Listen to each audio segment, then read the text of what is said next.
video where we are analyzing the IBRX.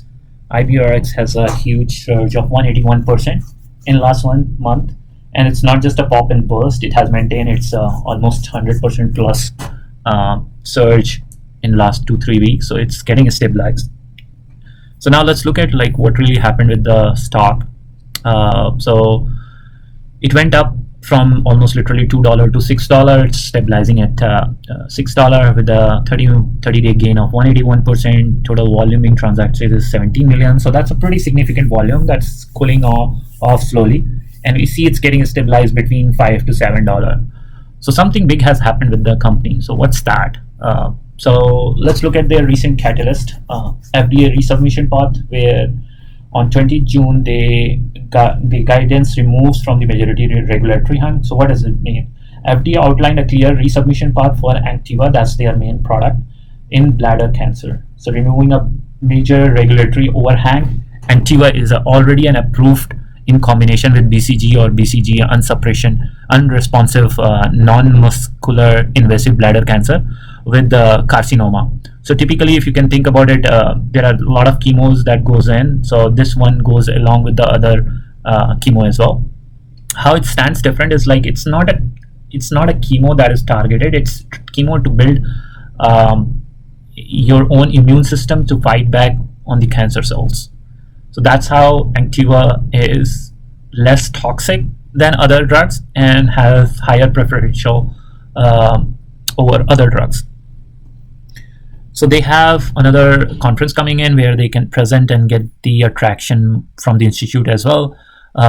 They recently have a commercial transaction for Anktiva through specific sales figures are limited, but we have seen that the Q3 revenue has accelerated to 32 million, and that's beat the estimate. Companies in the earliest stage for commercialization and any signs of adoption are viewed as positively by market. So you just need to think about these oncology drugs is that, you know, if you have got a good results, the adoption rate picks up really well.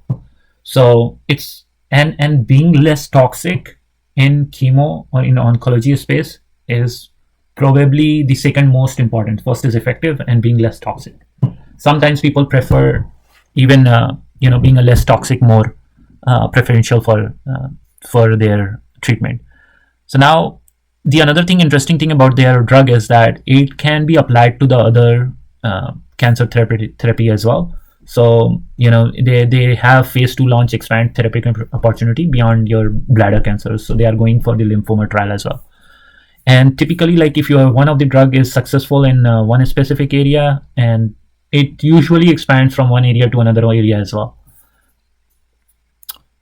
So let's look at their valuation. So from product in the oncology space, they looks very promising. They have the attraction for revenue. That means their product has been liked. But what about their financial? It's a mess.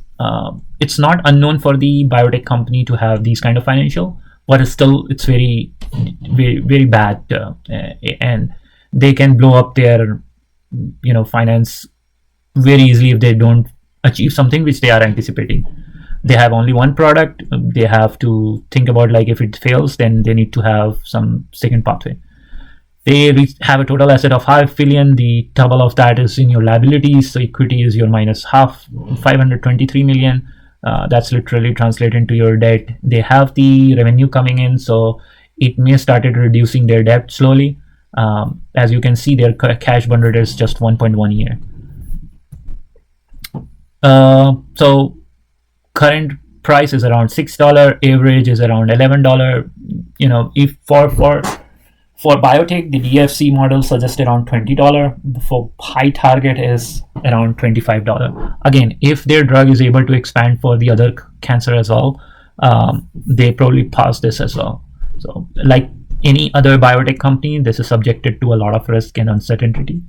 But the great thing is that they have a great product, has approval, and then if they hit these bull cases, I'm sure they will be $20+ and a candidate for acquisition as well. So buyout potential is something which you might have seen a lot of companies do that. Big giants comes in, they see that one product is doing well, they build a portfolio of the product by incorporating or by doing an M&A with the smaller company. concern, obviously, or negative equity dilution risk is another one. The good thing is that by so far, after a month even, we have not seen that they went for the dilution. That means they don't need, either they don't need money, or they have full confidence that the revenue coming in from the Anktiva, that will be sufficient enough for them to run through their pipeline. So what is my speculative? I think it's a hold or a speculative buy. I got an entry at $3, so personally I'm holding that position, but I will be eagerly waiting for their Q1 of 2026 results. That will easily, and then their phase 2 results for their lymphoma trial.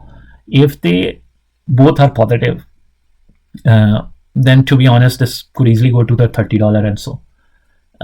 So let's see and wait. We'll see back. We'll circle back on IBRX probably somewhere in April. Thank you for watching. If you have any other insights on IBRX, feel free to comment. Happy to go over that and have a discussion on this in the next IBRX call. Thank you.